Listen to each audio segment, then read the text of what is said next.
Okay, good evening, everyone, and welcome to the regular council meeting for February 23rd, 2026. As we call the meeting to order, I'd just like to acknowledge that we do our work on the traditional territories of the Coast and Strait Salish peoples, and specifically like to recognize the Lekwungen people known today as the Songhees and Kasapsum or Esquimalt nations, and how their traditional connections to these lands and adjoining waters continue to this day. I have next on first item on the agenda is approval of the agenda. Can I have a mover and seconder? Moved, seconded. Any additional comments? Seeing none, all those in favor? Any opposed? Not opposed. We move to adoption of the minutes of, we can have both the 4:30 and 7 p.m. of February 9th moved together. And I understand there's going to be a request for a slight text amendment from one of the councillors. So moved and seconded. Thank you, Councillor Watson. Yeah, thank you, Mayor. I would just like to move that the council minutes of February 9th, 2026, that's motion number 2026-053, be amended to include the following clarifying text before the motion, and that would read in quotes, council discussed the potential impacts of the July 24, 2023 council motion 2023-356, which amended the Oak Bay Active Transportation Strategy to require that detailed designs and network planning use AAA, all ages and abilities, design as a default. So that's just a motion to request clarifying text before the motion. Is there a seconder? Seconded? I think the intention here is fairly clear, Councillor Watson, but do you want to just speak to it briefly? Yes, it is. First of all, I just want to say that the minute itself is completely accurate, so that's not the issue here at all. It's just that I felt that in the interest of transparency and clarity, that we could add this text so that the public has some context for our discussion that evening, and that's really pretty much it. I just would add that our active transportation strategy is a council priority project that's included a significant and repeated engagement with Oak Bay residents. So I believe it's just important to clarify what was going on at that meeting, because I think the actual motion itself, while I know staff and we understand what it is, I'm not sure if I was not in the room or I was reading those minutes, I would really understand what happened. So that's the purpose of my motion. Thank you. Thank you. Any discussion to those for that? All right, I'll call the question then. All those in favor? Any opposed? So the motion on the floor right now is to approve those 2 minutes with the regular council 7 p.m. minutes amended as approved by council. Any other changes, corrections? All those in favor? Any opposed? None opposed. Thank you. We move next to receipt of committee minutes. Just moved and second. Thank you. All those in favor? Any opposed? None opposed. Mayor's remarks. Well, first, I'd like to welcome Deputy Fire Chief Brock Henson to the room. There's not a big audience here in the chambers to introduce you to, but I think most of the council probably knows, but just for those watching at home, he joined the fire department here in early January. This is his first meeting in our chambers, so I'd like to welcome you here. Deputy Chief Henson comes to Oak Bay from Saanich Fire Department, where he worked for over 20 years in a number of key leadership roles, including the Emergency Program Officer, a role he's taking on here as well, Assistant Deputy Chief, and most recently Deputy Fire Chief. We are very happy to have him join us here on Team Oak Bay. So welcome. Nice to have you here. Want to just acknowledge the successful rummage sale that happened at Monterey Center over the weekend. Also, Oak Bay Police, they had their annual Polar Plunge fundraiser for the Special Olympics over the weekend. Myself and the other Mayor Murdoch both got frozen and jumped in with our respective police bodies, as we were both sit on the police board. And but they've raised so far over $48,000 for that through that process. So very nice to see the turnout there on a very cold day. It was really blowing. Also was able to attend the Chinese Consolidated Benevolent Association's annual Chinese New Year dinner, which was very well attended. They broadened the invitations to a number of municipalities and provincial leaders to that dinner. The emergency preparedness presentation is happening tomorrow night at 7 p.m. So for those interested, please show up. It's at the Monterey Center starting at 7 p.m. That's more for the public than for council, but just to get it out there. I also just want to acknowledge this Wednesday is the Young Exceptional Star Awards, or YES Awards, which are organized largely by Councillor Braithwaite with the assistance of some staff and the community and many donors. It's a great event. and I think Councillor Braithwaite will give an update on what it is when it comes back and she does her report. But just that's happening coming up this Wednesday. It's always an amazing recognition of the youth in our community and all the great stuff they're doing. And last but not least, it's our first of our special committee of the wholes for doing the financial plan work coming up shortly. They will start at 6 p.m. I think both nights on March 5th and 12th. So that's the anticipated time for that work to be undertaken. And those do have opportunity for public input, but also if the public wishes to read through those reports and provide some input in writing, that's helpful to us as well. We move to public comment and question period. This is for items on the agenda that are not on the agenda and not land use in nature, to welcome people on any topic of interest. So we have a very quiet room tonight, so I'll just check online if anybody wishes to address council. Not seeing any hands popping up. So with that, I will move on to the committee of the whole recommendations from the meeting held on February 17th. We have 7.1, 7.2, and 7.3. And I'm just going to invite any members of the public who wish to provide input on those items. These are recommendations from ourselves sitting as a committee to sitting as a council where we make the more legislative approval. So if there's any members of the public online who wish to address us on either 7.1, 7.2, or 7.3, this is the opportunity to do so. Seeing none, I'm going to then take them in order. So can I have we can really just move the recommendation 7.1. We don't have to read it aloud. So moved, second, thank you. Any discussion? All those in favor? Any opposed? None opposed. Moved and seconded, thank you. Any discussion? Seeing none, all those in favor? Any opposed? None opposed. That carries. And then we have the financial plan check-in, just the same moved and seconded. Thank you. Any further discussion? Seeing none, all those in favor? Opposed? Not opposed. That carries. Don't expect it to go all this fast, but it's nice to get through the procedural stuff. We've now moved to 8.1 Carnarvon Park Redevelopment Project Community Feedback Results. We have Mr. Soulier, our Director of Park Recreation and Culture, here with us this evening. This item is not for public input. It's here as an update and to get direction from council. Mr. Soulier, welcome. Good evening, Mayor and Council. Just a few opening remarks, and then I'll turn it to my colleague, Mr. Graham, for a brief overview of the report. But for members of the public to confirm that the purpose of tonight's meeting is very much to report back on the activity that the district undertook early in the new year in follow-up to Council's direction from November, when we brought forward the updated designs and sought direction to proceed further into detailed design and costing on the Carnarvon Park project, which is a council priority project. Our next milestone report, pending further direction from council tonight, will be to prepare the necessary documentation on the capital operating funding strategy and potential construction details later in the year. And with that, I'll turn it to my colleague, Mr. Graham. Welcome, Mr. Graham. Thank you, and good evening, Mayor and Council. I just wanted to describe where we are in the design process. We usually like to do that when we touch base. Plans at the November 2025 schematic design report we did, they're about 30% complete. So we're looking at a high level. We're verifying where the buildings are, correct location, size and location of the park amenities are set. So the interconnections between the rooms on the floor plans are what we need to make our programs work. We may shift an internal wall or a little bit of space around just to fine tune things as part of the detailed design, but the walls are in the correct location for the structural and the seismic design that we need to complete for this building.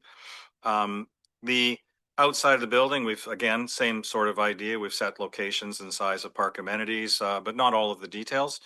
For example, we have location and size of the splash pad shown on the plans. It's about 150% the size of the old splash pad or the existing splash pad, so it's a little bigger.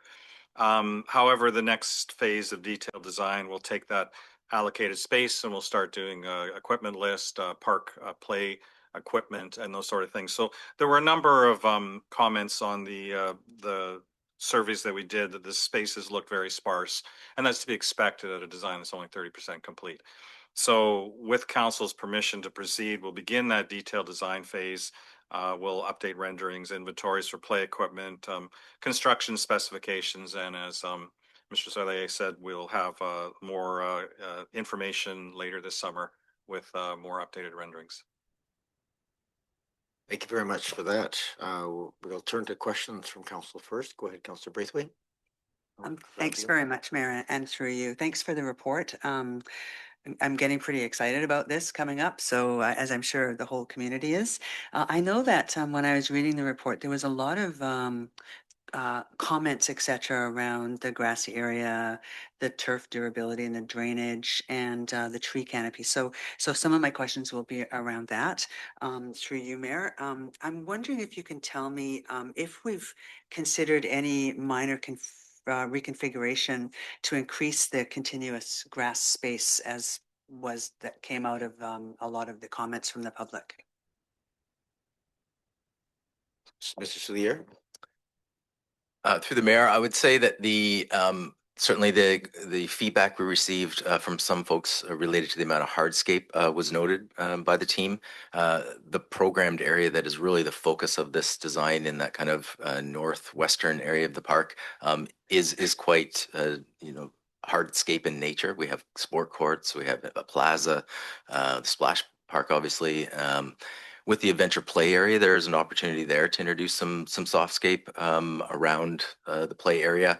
We certainly, as Mr. Graham noted, we have layers of detail still to come, and one of those important layers will be the softscaping and landscaping that will be filling in throughout that space. So we're definitely conscious of the opportunity and the need to find areas for permeability, and that will be part of our overall stormwater management program as well and strategy. But yes, that is part of it, is the nature of the amenities that we're dealing with that require hardscape, but we're also conscious of wanting to make this a park still. So. And then, sorry, just further to tree canopy, the parks team is very much looking at opportunities with the landscape architect to add trees into the park as part of the overall scheme. Thank you. And thank you for touching on the tree canopy, because that was another big thing I know.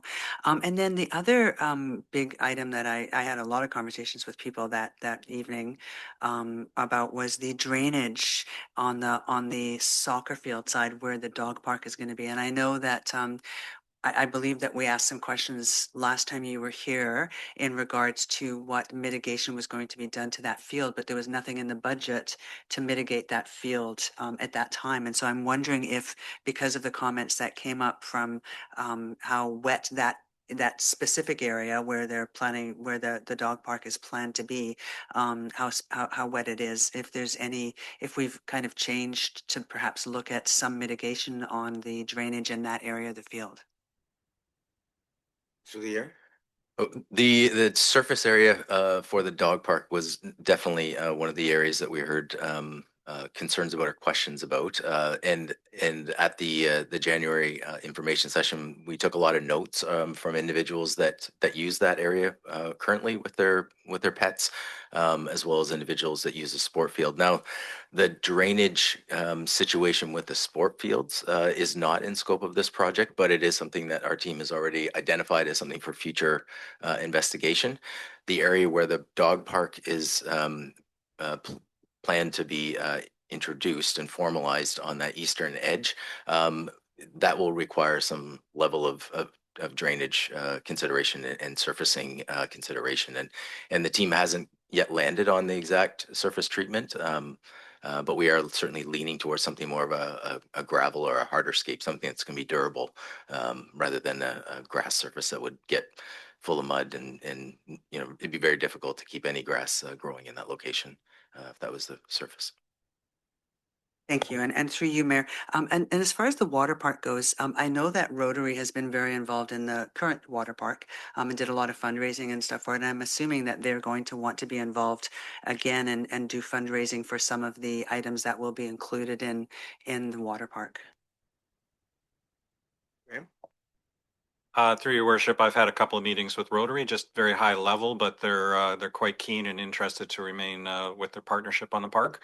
And I don't know their exact fundraising details, but I know that that's something that they're working on.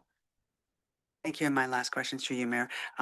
Can you, and this might have to go, this is around finance, so I'm not sure if we need Ms. LaChance for this one, but the contingency percentage in the budget, do we know what that will be? Because I mean, we're looking at a $32 million budget, so I'm just wondering what the contingency will be for that budget. Mr. Graham? Right now for construction, I'm carrying about a 16% contingency, and for design, probably about a 6%. So also as part of the moving the building closer to Henderson Road and going to a single story, we realized we're anticipating cost savings through that. And I have kept the budget the same at this point. So I've taken those savings and moved them into a little bit more of a conservative contingency because of the economic issues that we're dealing with right now. You have Councillor Smart and then Patterson. Thank you, through you, Mayor.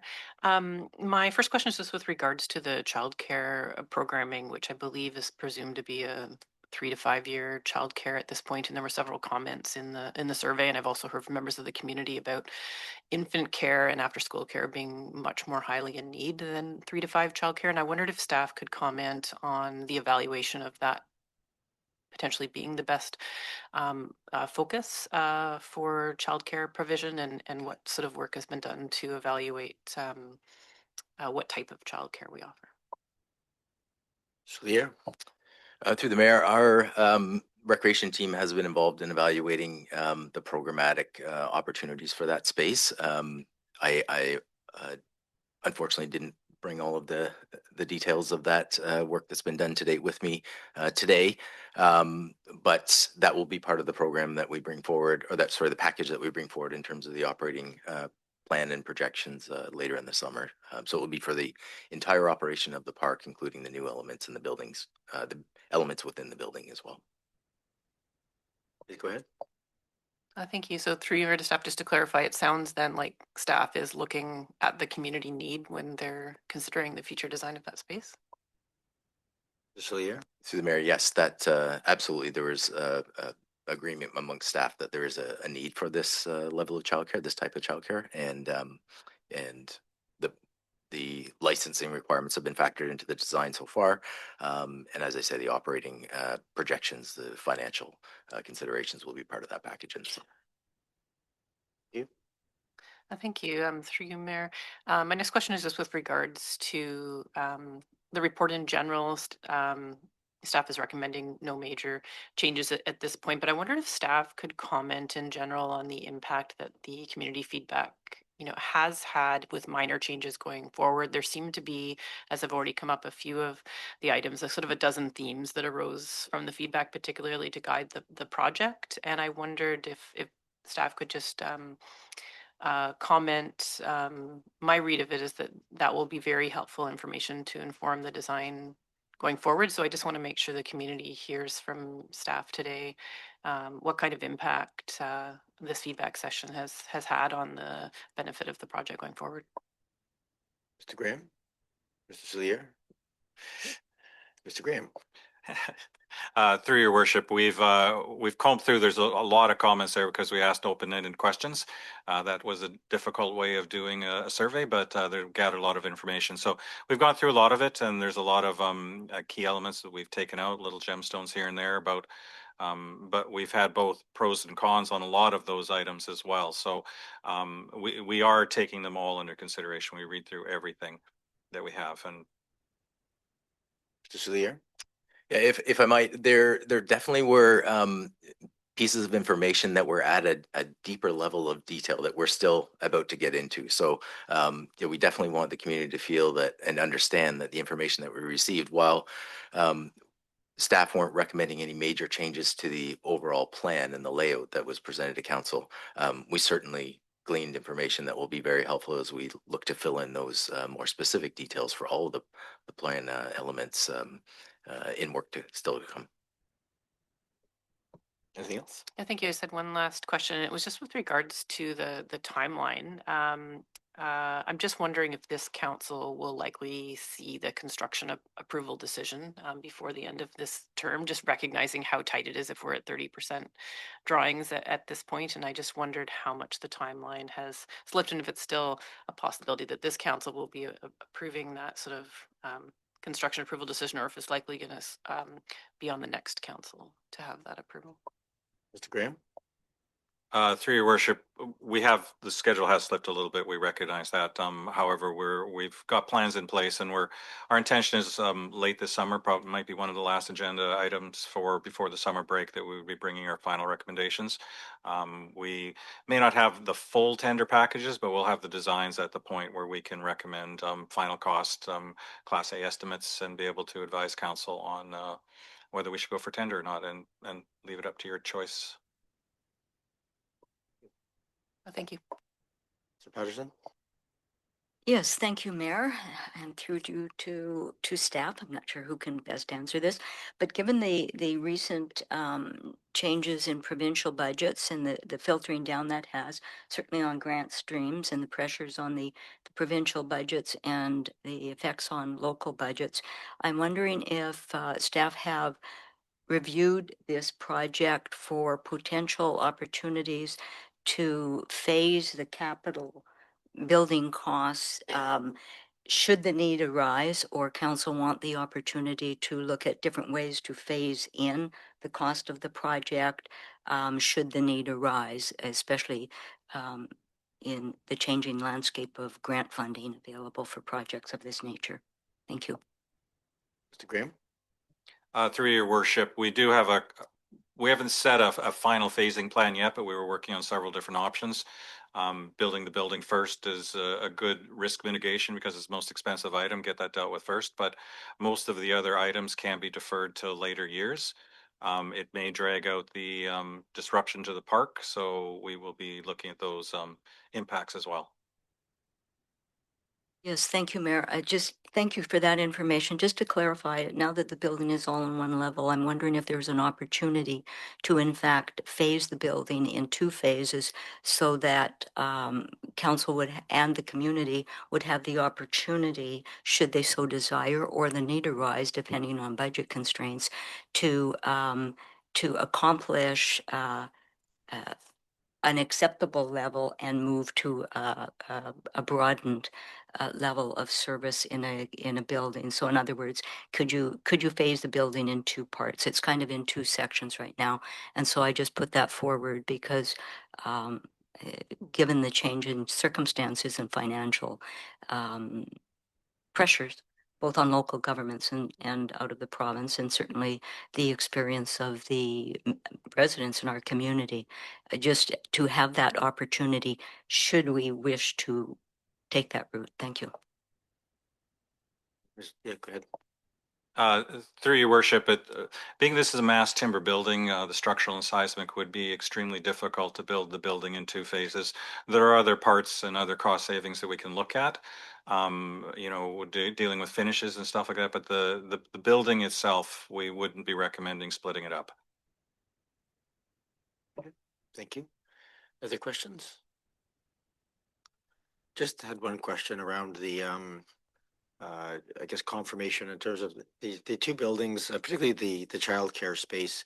Obviously, the space requirements are driven by accreditation and requirements, but those can change over time. So just sort of curious about how much buffer we're building in to the design to ensure that as needs change, maybe the ages might change or things over the next, say, 40 or 50 years, that there's room in that building to, I'm just curious about how much space buffer we're putting into those plans. Mr. Graham? Through your worship, or to your worship, to keep our costs under control, we're not putting a lot of buffer. We don't have a lot of extra space in there. We do have some. We're trying to make sure that, as you mentioned, it's very restrictive on the space planning. Even fixed shelving, for instance, takes out of the square footage for the childcare. So we're making sure we have a robust space planning schedule, and we will have more than enough. But a lot of it has to do with staffing, adding other children to the occupancy. So we're not putting a lot in there. We are putting some. I couldn't really quantify that for you at this point. Okay, that's interesting. Thank you for that answer. Go ahead, Councilor Braithwaite. Thanks. I mean, I'm happy to start making the motions, but before I do, I just want to make sure that I heard from staff that you don't feel that it's needed right now to make any change in the design assumptions, like, for example, taking more green space or field mitigation, because that will come at a later date, correct? Mr. Soulier? Through the mayor, that's correct. Thank you. Then I'm happy to, and I'm not sure if you want them read out or not, or just Yeah, let's do them in order. okay. I'll move that council receive the results of the community feedback regarding the Carnarvon Park redevelopment project. Seconded. Any discussion on the receipt? Seeing none, all those in favor? Any opposed? Not opposed? And I'll move that council endorse the schematic design report presented to council on November 10th, 2025 and included in attachment number 4 of this staff report. Moved, seconded. Thank you. Any discussion? All those in favor? Any opposed? None opposed? And I'll move that council direct staff to report back with the final detailed design and project cost estimate for the Carnarvon Park redevelopment project prior to construction tender. Moved, seconded. Thank you. Any discussion? All those in favor? Any opposed? None opposed? Look forward to getting that back and good luck. And I do note that we have members of Shape Architecture online here with us as well tonight. And so thank you for joining us this evening. We move then to 9.1. So the section 9, 9.1, 9.2, and 9.3 are all subject to public input. So our process is that we will do an introduction from staff. We'll have an opportunity for questions from council. I will seek any input from the public, and then we'll come back to this table for direction of council. I note if you are online in the Zoom call, you can use the reactions tab to raise your hand. If you're listening to the live stream on YouTube, you can hit the *9. You can call into the 1-855 number on the agenda package and hit *9 to raise your hand. Okay, I'm moving over here then to 9.1, which is the user code of conduct policy. Mr. Soulier, you're back. Thank you, Mayor. Very briefly, the report before you includes a recommendation that the district develop a code of conduct for users of parks, facilities, and services. This policy proposal is really born out of discussions that have been occurring, to my understanding, over the last few years amongst staff. It's currently a gap in our policy library and in staff's mind, an important tool to deal with some of the unfortunate situations that we do find ourselves in as public service providers, and this having patrons that exhibit inappropriate behavior and cause disturbances to other patrons and create, in some cases, unsafe and unwelcoming situations that staff need to deal with. So we have discussed the options for this policy. It was developed with input from inside the organization, as well as research in other jurisdictions, consultation with experts. We also shared the policy rationale and draft content with the Parks, Recreation, and Culture Advisory Committee, and their feedback is included in the report. Flowing from this, if council approves the policy tonight, staff will be developing communications material as well as procedural documentation for staff to follow, so that we can implement this at the earliest opportunity this year. And with that, I'd be happy to answer any questions you might have. Thank you. Thank you very much. Are there questions? Don't. Go ahead, Councillor Green. Thank you very much, and through you to Mr. Soulier, thank you for the report. Mr. Soulier, in the report it says that the district manager would be, I think the one or department manager would be the one to sort of enforce or deal with the upper level part of the code of conduct. But I'm just wondering, are all line staff expected to enforce it as well? Thank you. Soulier.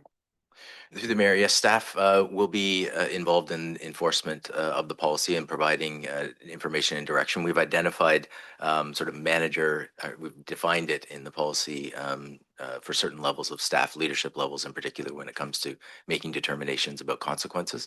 But frontline staff will be trained and empowered to address issues as they arise in the moment. supplementary question through you to Mr. Sawyer. Will there be any conflict resolution training or anything like sort of orientation for staff as well in terms of providing them with some skills to manage some of these conflicts? Thank you. Please go ahead. Yes, through the mayor, training is absolutely an imperative component of this rollout, the launch of this. Staff currently receive de-escalation training and customer service training. In fact, we just had a fantastic session last month. But this new policy will add to the content that staff will be trained on. Really appreciate that. Thank you. Thank you. Councillor Braithwaite. Thank you. Yeah, I'm just wondering, under the inappropriate behavior, I'm just wondering if that needs to be expanded a little bit. Right now you have like 5 points in there, and I was wondering if there's anything that we might want to put in there about social media, because I know in the past we've had some issues with something being said on social media, disparaging comments being said on social media. And so I'm wondering if we might want to include something along the lines of, discriminatory, harassing, threatening, intimidation, or offensive behavior towards staff, volunteers, contractors, or other users, including through electronic communication such as email, telephone, or social media, something like that. Sorry. Mr. Soulier, it just has, right now it has discriminatory, harassing, or offensive behavior, but it doesn't explicitly include or exclude social media as part of that.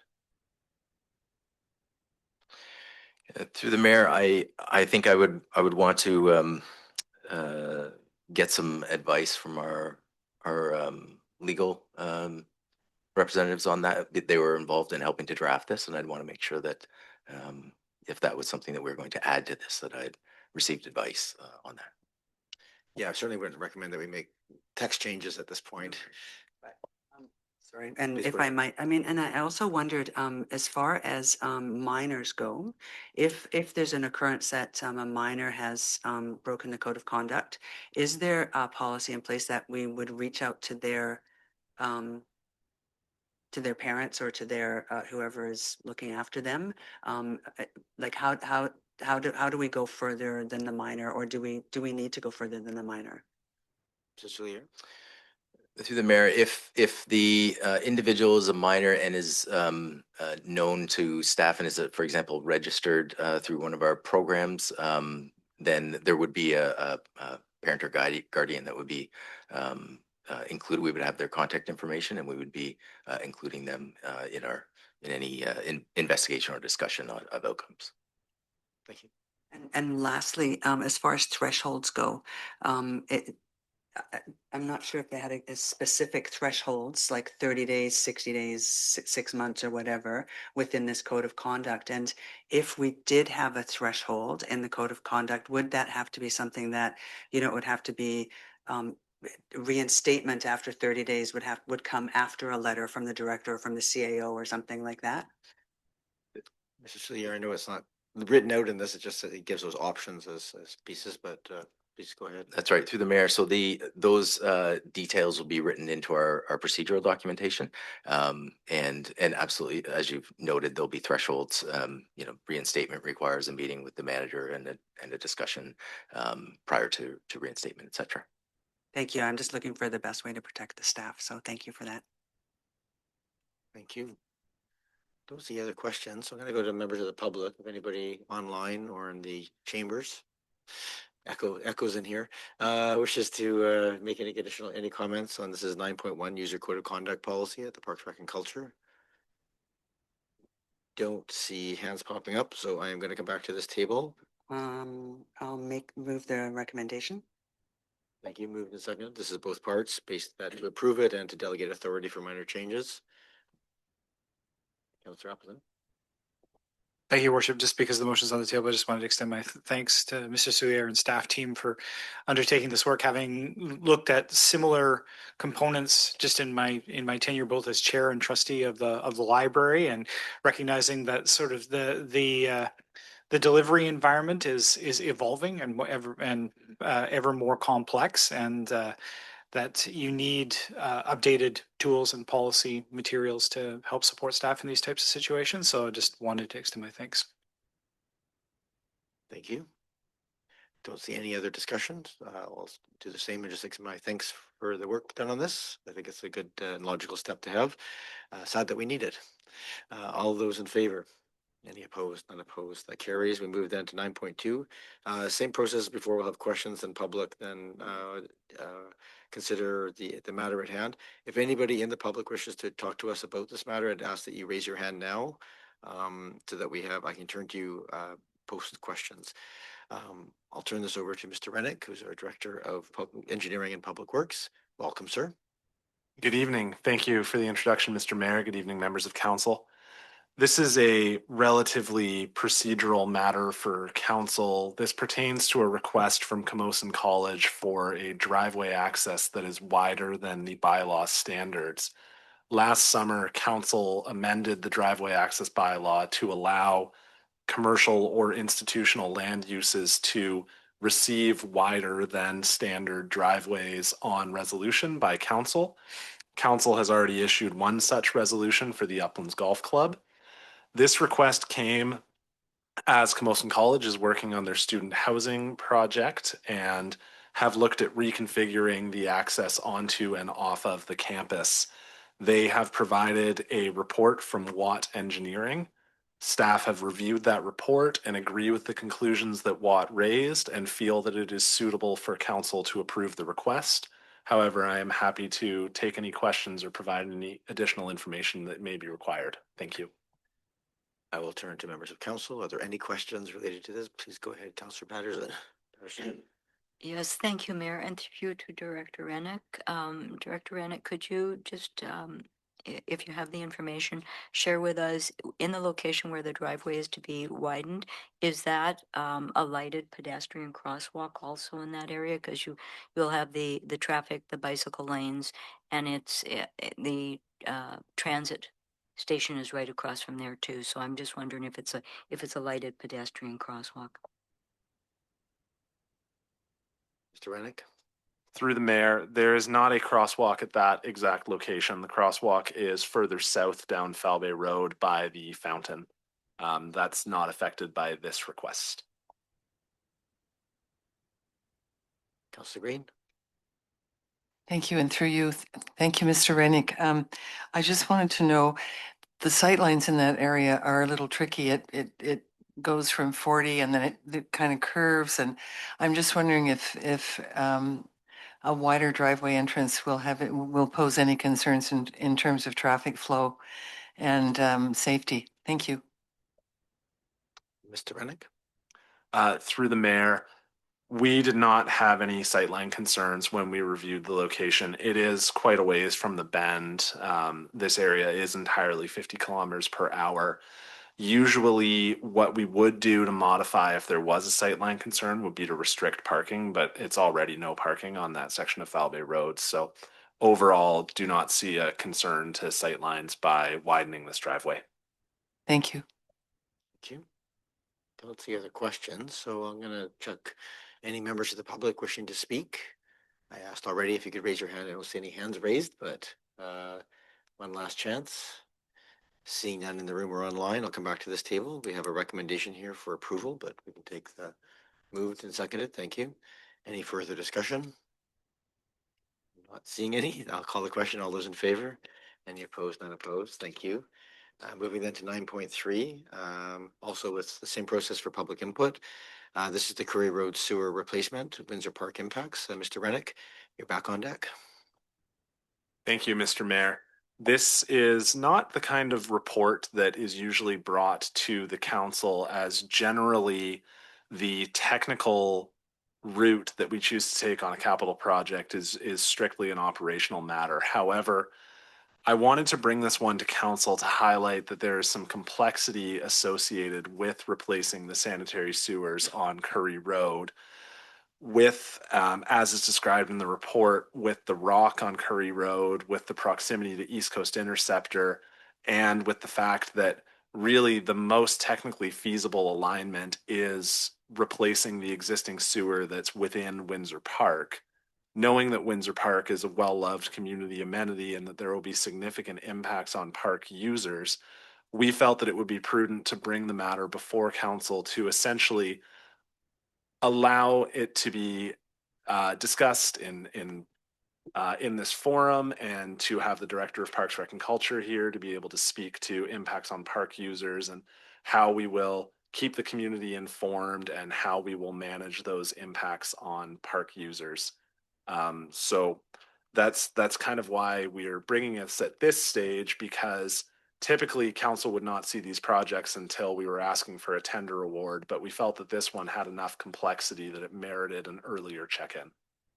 And again, happy to provide any additional information. And Mr. Soulier is also here to speak to the parks aspects. Thank you. Thank you very much. I have a bit of laryngitis, so my apologies for my voice. Questions from members of council? Councillor Patterson, Green, Appleton, Braithwaite, that is your hand. Yes, thank you, Mayor, and through you to Director Rennett. Thank you very much for the thoroughness of the analysis that's gone into this. It's turned into a rather complex project. But could you just elaborate a little bit on any schedule constraints and disruption for testing drainage in that east field? Mr. Rennick?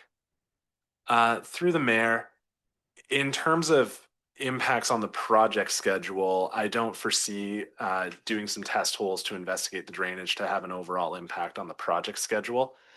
Doing some test holes in that field will have an impact on the use of the field by user groups, but it really depends on how wide of a program are we talking about here. You know, these could be relatively small holes that are easily patched with soil and grass seed once the investigation is done. Thank you. The Councillor Appleton, then Green, and then Braithwaite. Thank you, Worship. So, and through you to Mr. Rennick, I appreciate this report. I guess there's any number of different variables that go into answering this question, so it's not really an easy one to ask. But I mean, temporally, what are we looking at in terms of time for disruption here? I mean, is this on the order of, like, are we talking about a month, or are we talking 6 months, or, you know, what is the, it doesn't look like that massive a scope, but do we even have a rough sense of what timeline for disruption might be? Mr. Rennick? Through the mayor, I agree with you that it doesn't look like that big of a scope, but it is a rather deep pipe. I would say that we're probably looking on the 4 to 6 month kind of time frame, but typically these jobs are linear, so you're not going to have the entire length of the pipe or the length of the park trenched up at the same time. But sort of as an overall program, as it moves through the park, I think approximately a 4 to 6 month timeline would be a reasonable estimate. And of course, that's informed by what we think as engineers, whereas means and methods of the contractor, you know, that's really out of our control a bit. I can say, however, that were this to proceed to detailed construction, it's very common that we would write milestones into the contract to say you must be substantially complete by such and such a time, barring unforeseen circumstances. Thank you, Worship. So, and through you, that's a good segue, because I guess then to follow up on that, we would have the ability to potentially specify start dates, I guess, essentially. Is there any restriction to us essentially specifying that the work happen, if it's going to be undertaken by contractors, in any case, undertake the work in a time when the park's not as busy? Thing, Mr. Rennick? Through the mayor, there was a bit of a chuckle there that I don't think there is a time necessarily. The park is less busy, but absolutely the timing of when you go to market and when you award the contract, typically when we award these contracts, we see construction start about a month later. And so working with my colleagues in the Parks Department, timing, when is the design ready? When do we hit the tender? What milestone dates do we write into the contract will absolutely be done in the way that mitigates the impacts on park users as much as possible. Please go ahead. Thank you, Your Worship. And so just finally, I guess I was just asked the question, I guess we're talking about, I guess, two parallel pipes here, one larger than the other on the one end, but one quite a bit more aged than the other. And I guess this is asbestos concrete that's sitting under the park that's that is deteriorating like a lot of the other asbestos concrete pipes. But is essentially this to upsize this northern side, or upsize the pipe within the park such that it takes some pressure off of this particularly old pipe on the other side of the road, such that it does not need to be as imminently replaced? Is that sort of the general idea? Mr. Rennick? Through the mayor, the intention actually is to get rid of both pipes. to have the pipe that's in the park be sufficient that we only need one pipe instead of two. Which is typically what we try to do because then that's just better asset management practice and you have fewer kilometers of pipe to maintain. Councillor Green and then Braithwaite. Through you to Mr. Rennick and to Mr. Solier, thank you very much for sharing this now. It's always a bit forewarned is forearmed. This is a multi-user park as well, and there are many uses, dogs and, you know, children and sports teams and all kinds of things, including the building. Will there be an impact on the building itself? Will it still be available for use? Secondly, have you got sort of an impact plan where you could direct users to another park that might be available? It wouldn't be nearby, obviously, but just to have sort of an option for some of the activities that are normally on Windsor Park. Thank you. So yeah. Through the mayor, thank you for the question. So first off, the pavilion will not be impacted. The plan is that that will remain operational. In fact, we really are focused on that Currie Road side. So the parking obviously would be gone, and the mature trees, we're not expecting those to be impacted. The specific details of the park impacts will come out of that technical analysis that my colleague and his team will be working through. So we know, the scale of the excavation and the zone that it requires to be managed. Mr. Hidlay and the parks team are already starting conversations with some of the main user groups, including Castaways Rugby and the Cricket Club. We've essentially given them a heads up that this report was coming and that this work was being proposed, and that we have time still to work with them on potential mitigation strategies, including potentially using another park, given that we have such a long lead time. When it comes to district-run programs, day camps, summer camps, etc., we'll be looking to explore other sites probably to avoid more congestion than is necessary in the park during the construction period. So that's a flavor of the type of work that we'll be doing. I really appreciate that, and I know the community will appreciate the heads up too. Thank you. Thank you, Councillor Braithwaite. Thank you, Mayor, and through you. Yeah, my questions are really around timing as well. And I appreciate that you've said, Mr. Rennick, that it's probably going to be about 4 to 6 months. Do we know what time of year that might be, or is that going to be really dependent on how quickly we get the RFP, et cetera, out? Through the mayor, we don't at this point in time have the details of when the schedule will be. As much as I mentioned earlier that we do have the ability to write milestones into the schedule, you also get sharper pricing when you leave that more up to the contractor. So there's always a balance to be struck there. But that's something that, should council be supportive of advancing this project, that's something that staff will work out in consultation with parks and consultation with user groups, and bring forward the recommendation that makes the most sense for the district. Thank you, and through you, Mayor. Yeah, I mean, rugby and cricket obviously looks to me, looking at this plan, that they would be the two groups that would be most affected. I don't think soccer will be at all. But then also there's criterions. I think they're called criterions. Is that right? Like that go around the park. This criterium. Sorry, thank you. Not criterium. Criterium. Yeah, that go around the park. That that might be something that we also might want to take into account as well. So thank you. Thank you, Lee. You wanted to push the button. Yes, thank you. Through the mayor.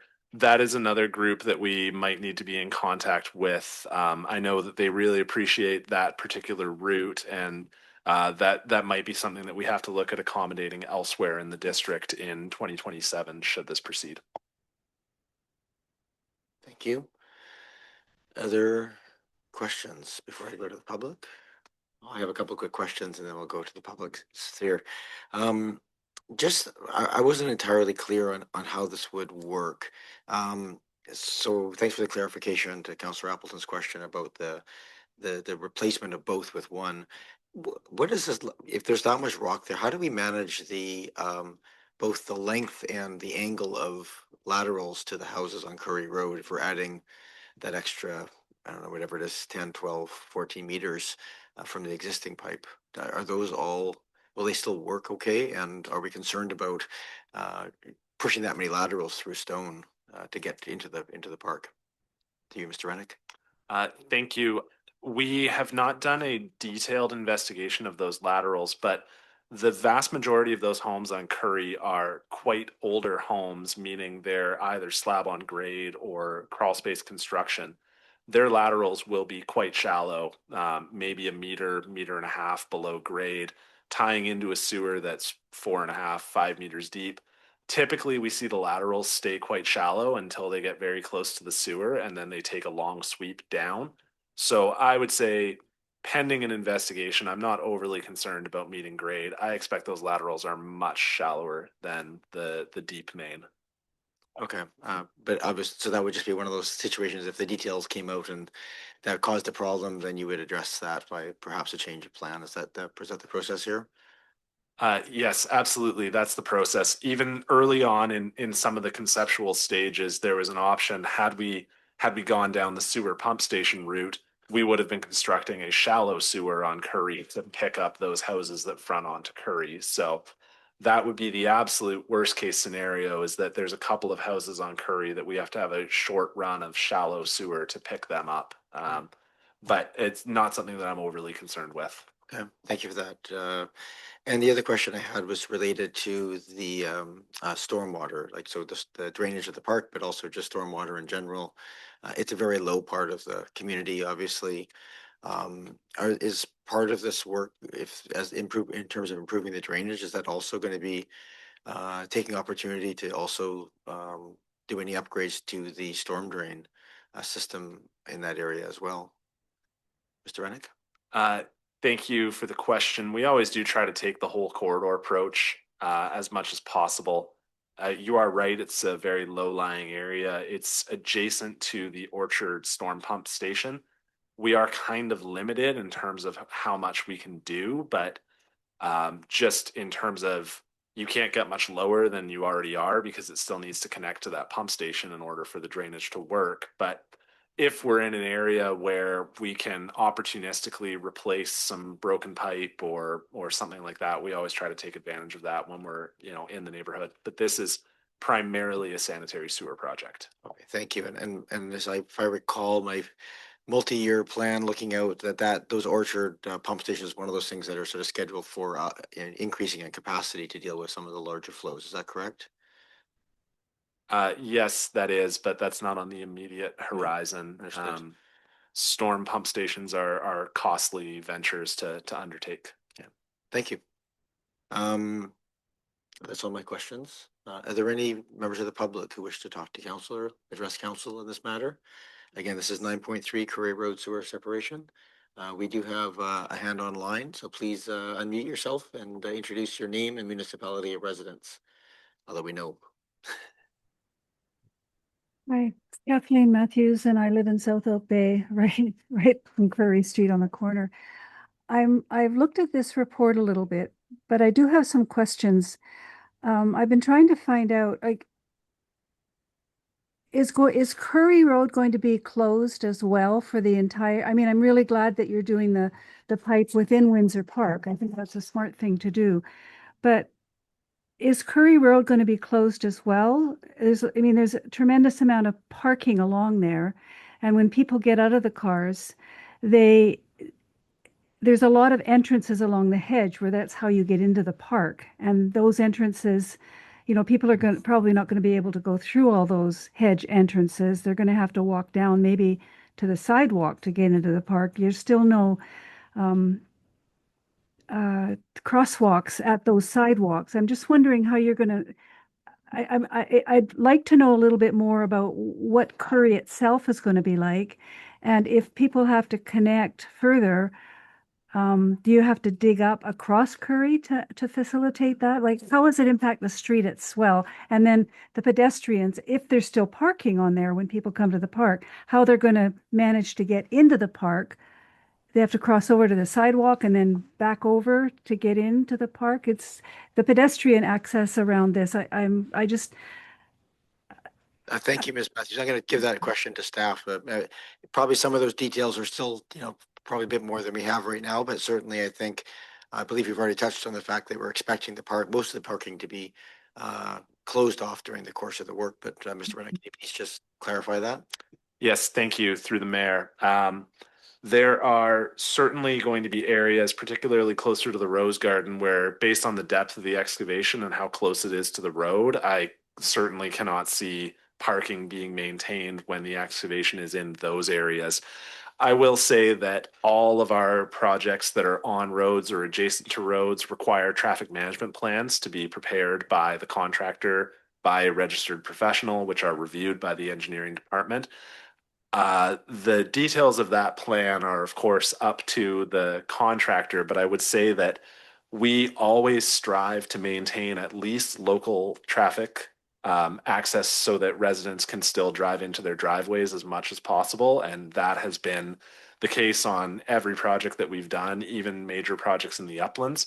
There's always short-term disruptions, which are unavoidable. As the resident notes, we will have to cross Currie to do laterals, for example. But typically, that's always the approach that we try to take is as much as possible, maintain local traffic, maintain garbage collection, and maintain residents being able to drive to their own homes.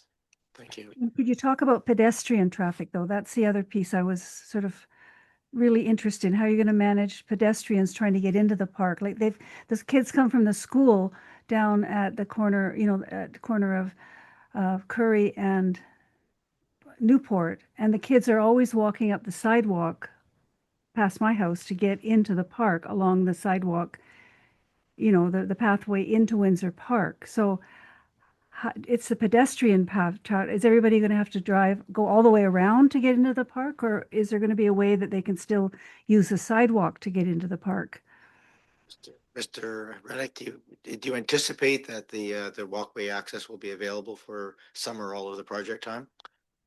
Again, Your Worship, it's difficult to comment without those details. I'm not aware off the top of my head whether there are accesses off of Newport once you get past the Rose Garden. And certainly we'll have to balance access to the park with safety for those people who are passing near an active construction site. But certainly I would expect when reviewing the traffic management plans, because it's a park, because it's heavily used, that yes, we will have to ensure that there are pedestrian detours that are well signed as part of that plan. Okay, thank you. Thank you, Ms. Matthews. Mr. Soulier? Just one final point on that. As the details emerge and we know what access to the park is going to look like, we'll make sure that that information is shared widely and including on the site so that people can enjoy the park and those areas that are still open. Okay, thanks. Councilor Green? Why don't we can put the motion on the floor if you wish. That's probably the simplest piece, then we can get to comments. Thank you. Moved and seconded. Please go ahead, Councilor Green, and then we'll go to Councilor Appleton. Thank you. I just wanted to acknowledge what I'm really impressed with. Not only is the heads up warning about what is coming, but also the fact that these two departments are working so closely together. I think it shows great collaboration and much appreciated. Thank you.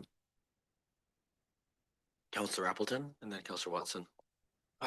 Thank you, Your Worship. Actually, I was just clarifying that the staff recommendation in the staff report, option number 1 is the recommended option, but that refers to technical analysis option 2.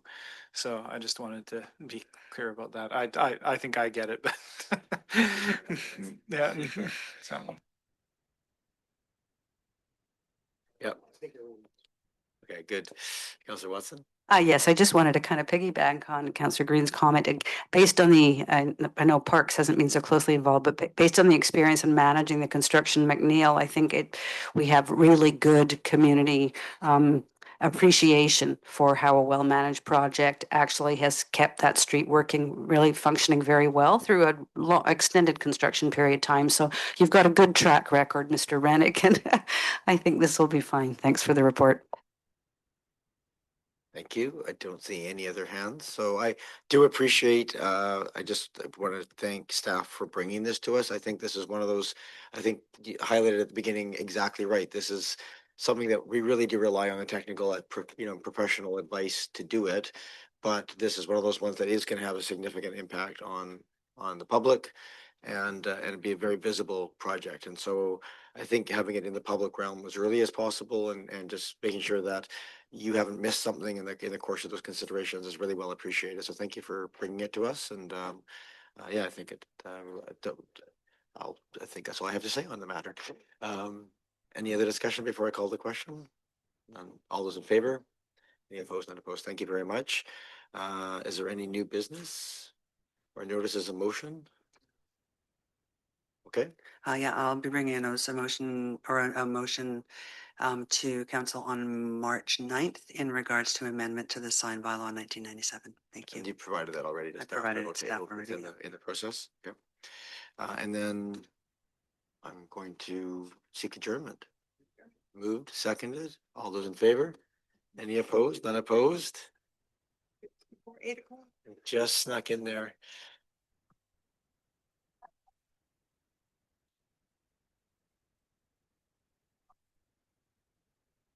Thank you to everyone.